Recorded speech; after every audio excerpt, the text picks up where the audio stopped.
Hi. Hopefully the notifications will let me know as you join me. Please comment in the box when you come in so that I know you're here in case the notifications don't work properly.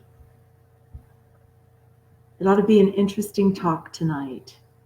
Hey, Tom. It's a great time to talk about everything that's coming up around family right now. Clarissa, hi. How are you? Hi, Gretchen. Good to see you too, Tom. Thank you for joining me tonight. It's going to be an interesting conversation. I have been deep in family. Hi, Gretchen. Mwah. It's been an interesting 6 weeks. When the relative that you've been estranged with for 10 years turns up in the hospital and has a near-death experience, and you're there for the next 6 weeks and you kind of put your whole life on hold, that's what I've been going through. Hi, welcome. Thanks for joining us.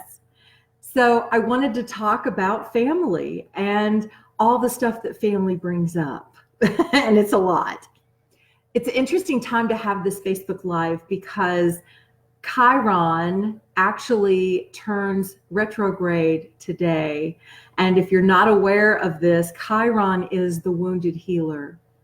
So Chiron represents our childhood wound, that deep wound that happened to you in childhood, and some of us had a couple to choose from, that tend to shape the way we act and react in our lives. It's probably been a part of our healing journey all along.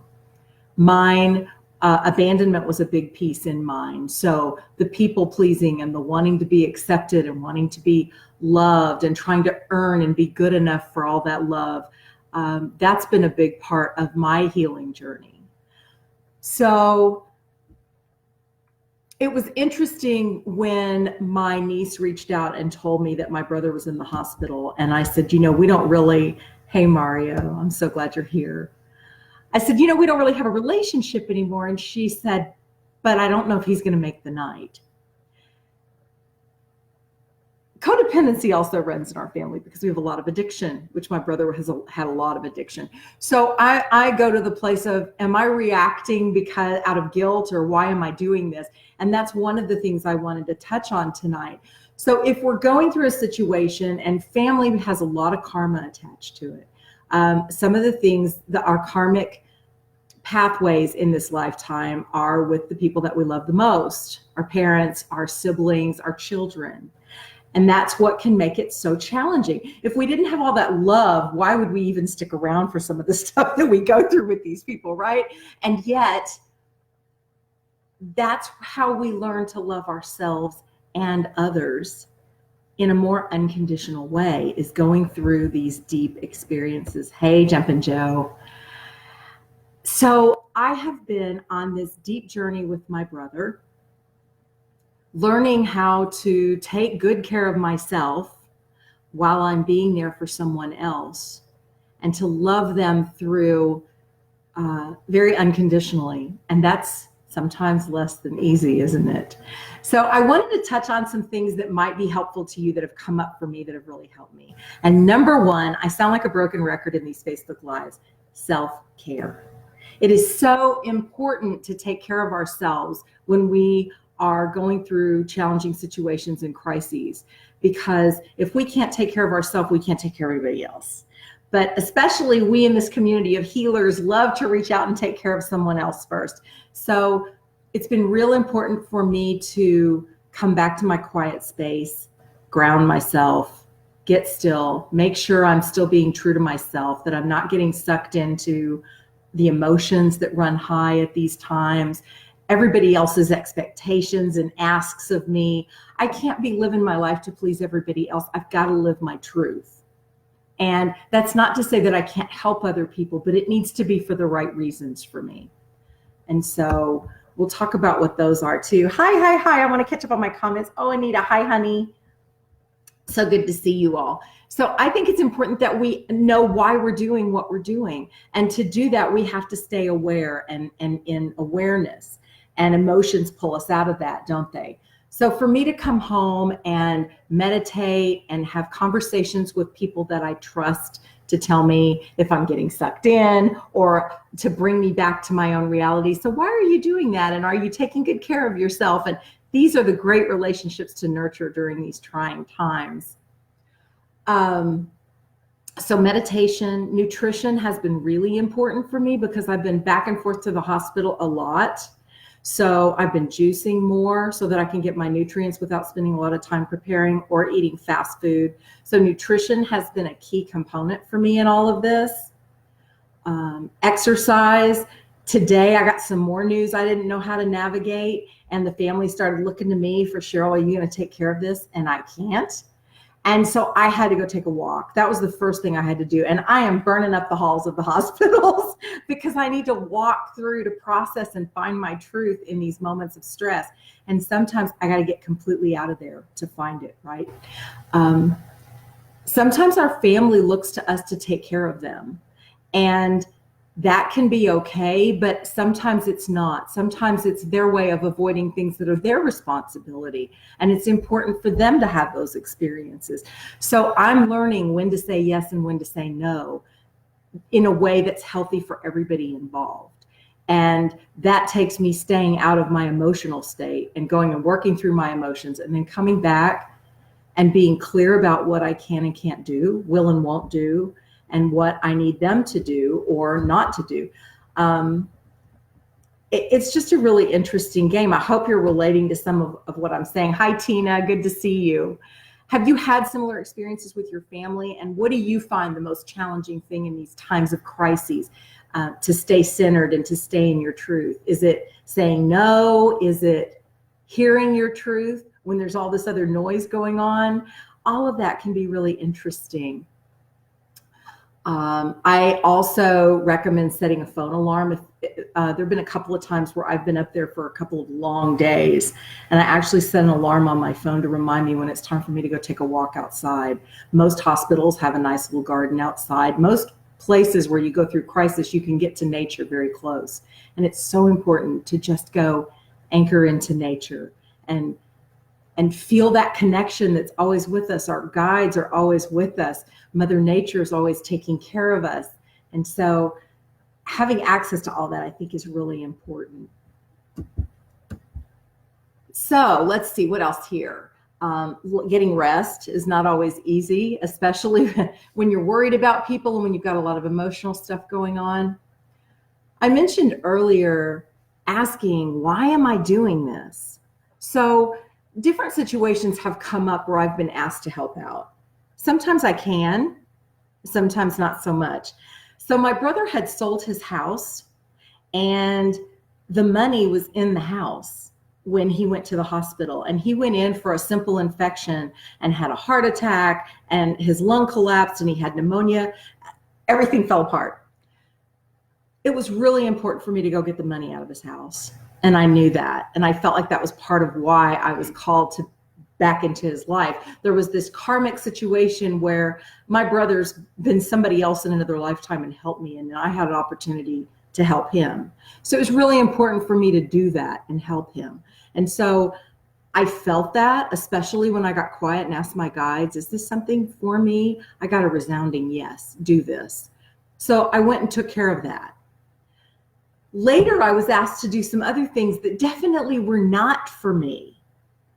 And when I get a no, it's really interesting for me to find the language to say no in a way that respects me and also the other people. Because it's interesting, have you noticed if you tend to be helpful in a situation of crisis, then more and more responsibility wants to shift your way because you're the one taking care of it? Standing our ground's important. Saying, no, I can't do that. I'll be happy to help you find other resources, but I simply can't do that. And it's interesting how some of the relatives get angry at that. They're upset that I'm not taking care of everything now. Well, I didn't even have a relationship with him for the last decade. So let's keep this in perspective. It's interesting to work through all of this stuff. And I find that it's really teaching me how to love myself and take care of myself. because the old me would have been worried about what everybody else is going to think and pleasing the family and taking care of my responsibilities. And they're not my responsibilities, are they? So is any of this resonating with stuff that might be going on in your life or something that you've been through? Mario, it's part of your Latin culture, huh? I'm so glad you're with us from across the pond, Anita. I know it's a different time there. What is your childhood wound? What is Chiron going to bring up for you right now? And it's interesting in my family to also witness that the clashes that I'm having are with other family members where their childhood wound is also being threatened. As I respond in a healthier way to take care of me, and it leaves them feeling put upon or vulnerable because they don't know how to say no, then they get angry at me. And so everything seems like it brings up something else, doesn't it? And we just have to stand in our truth and take the time to relax. So what's a good reason to take care of something? Is it guilt? Is it shame? Because families can be really good at using guilt and shame to get us to do what they want us to do, can't they? And those aren't reasons for me to say yes anymore. So what about fear of what they're going to think, of what's going to happen if I don't take care of it? Is fear a good motivator? What do you think is a good motivator to take care of family? I've been saying no more. Yay, good for you, Gretchen. I think that that's a big thing for some of us, saying no. But, you know, like, for example, this family member that I'm speaking about has lived with a lot of addiction and irresponsibility and gotten into a lot of trouble, and his life's pretty much a mess. And I can't clean all that up. I just can't. It's not my responsibility. But because I'm here, it'd be very easy to shift some of that into my lap while I'm conveniently right here. So I've had to kind of back away. Boundaries are more like a moving target, aren't they? In any moment, my boundary is where I feel that I'm respecting myself and you equally. That's my comfortable place. It's a place of respect and love. It's not a firm wall that I put up and defend unless I need to. Sometimes it's a moving target. Anita, we often show our inner strength during these times. We learn about ourselves. Yes, ma'am. How we can honor ourselves.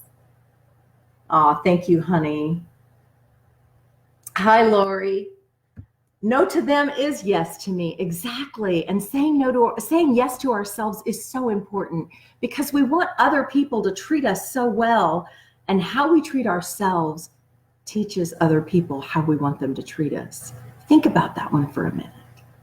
If I'm everybody's doormat, then everybody's like, wow, we can go walk all over Cheryl, right? No, that's a resounding no. I'm saying yes to me now. So that is a fun place to navigate.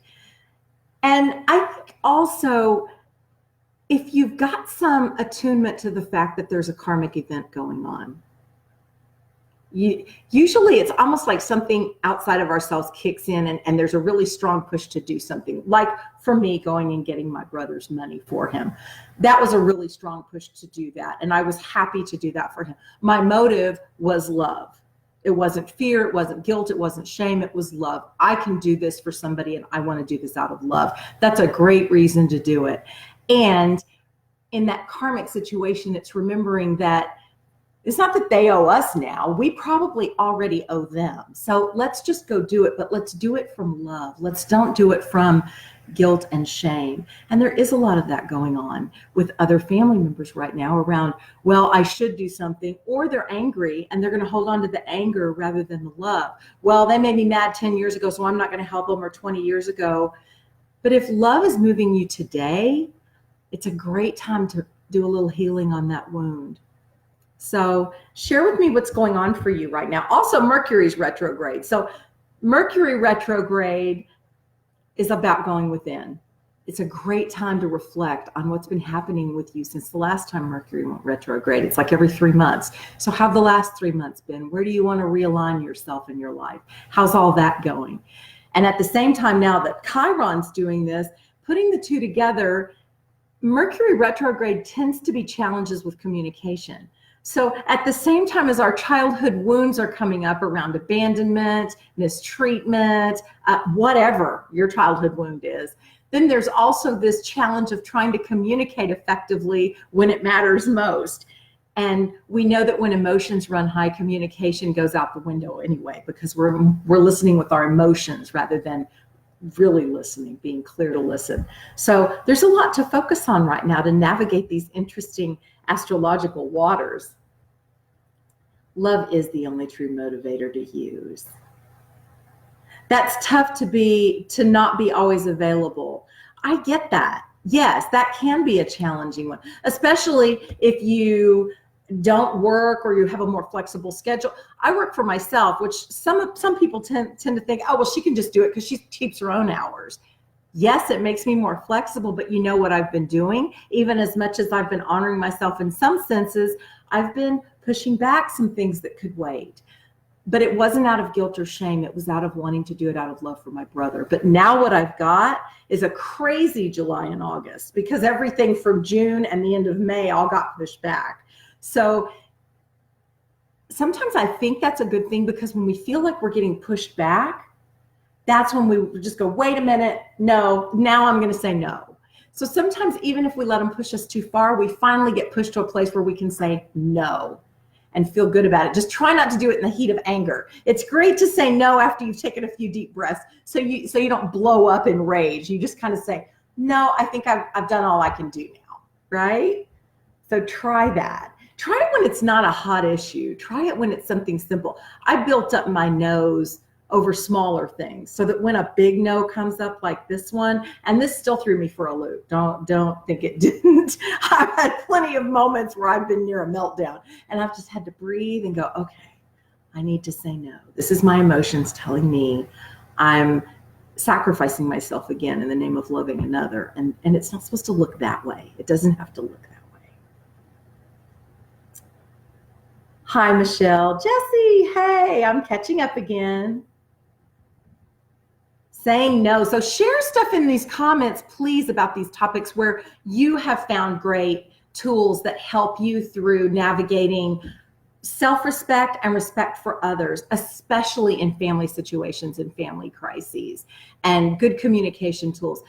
I think it's so valuable to stop and take a few deep breaths when I'm starting to feel emotional, when I feel myself getting sucked into that tornado of emotion, and you know how it feels. Usually a crisis has just happened and everybody's reacting. That's when it's so great to take 10 deep breaths and then if you need them, take 10 more. And if you can't get away anywhere else, go to the bathroom, close the stall door, and just breathe until you can feel yourself coming home to yourself again. You're not scattered out there in everybody else's energy anymore, and you're back to a centered place where you can hear and feel your truth. That's helped me so much through this, and precious friends that I can call and say, help! Do it when we're common centered. Exactly, Gretchen.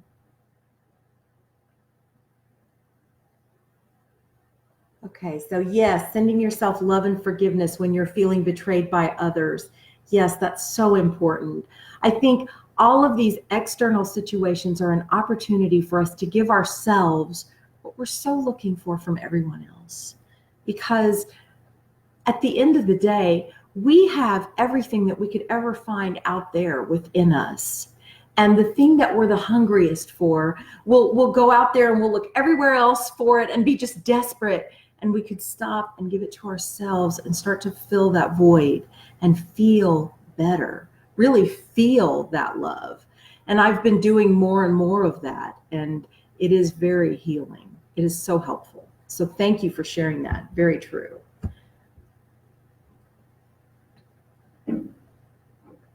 Yeah, being true to ourselves. And we can't help what other people say about us. And even though we know, because we're grown-ups now, that if they take off just because somebody said something to them, they weren't really our friend to begin with. I remember my mom used to tell me that, and I would think, that doesn't help my broken heart when I was a little girl and somebody believed a rumor about me and blew me off. But we can't control all of that, but we can come home to a deeper sense of our own truth. And nobody can ever change that. Knowing your truth and sitting in your truth and shining confidently from that place if we can radiate that outward, then it becomes really apparent that that couldn't possibly be true, what they're saying about us. So that helps some, but it is a practice, isn't it? So we've got a few minutes. If you've got a question or a comment, I'd love for you to share that so we can talk some more about this. See, I love the support in this group. Stop, breathe in till I can't breathe in, and then exhale till I can't exhale anymore at least 3 times. Yes, definitely, Mario. Oh, I love you guys so much. Mercury retrograde, getting stuff done, all of those things need my attention at this moment. Be back when I finish. Yeah, there is that. So this group is a fabulous place to get support. And if you're seeing this video, I plan to share this out in the larger Facebook world after it's recorded. Come to Harmonic Convergence 333. It's a spiritual family. We're here to support each other through the challenges of life. You don't have to have it all figured out or all together to come in our group. We just want to be here for one another. We share our highs and our lows, and we walk the journey together. Because the one thing that I've learned in this life is that all we can really do is love each other through this. We don't have the perfect answer for anybody else. We don't have the perfect anything out there. We can love ourselves and we can love each other. And that's really all that matters in this life. So in Harmonic Convergence 333, that's our aim. We want to love each other through this journey. Upcoming events. So I'm doing this Facebook Live this month myself because Eva is having some much needed family time this summer. And I'm so happy for her and her children to be able to travel and enjoy their time together. And thank you, Tom, for being with us tonight. I so appreciate all that you do in the group. There is a meditation coming up August 11th that they're going to be doing in South Carolina. And so I will let Eva share more about that. And I think you can find a video about that in the group as well. And let us know what's going on with you during this Mercury retrograde, Chiron retrograde, crazy time. It is a crazy time.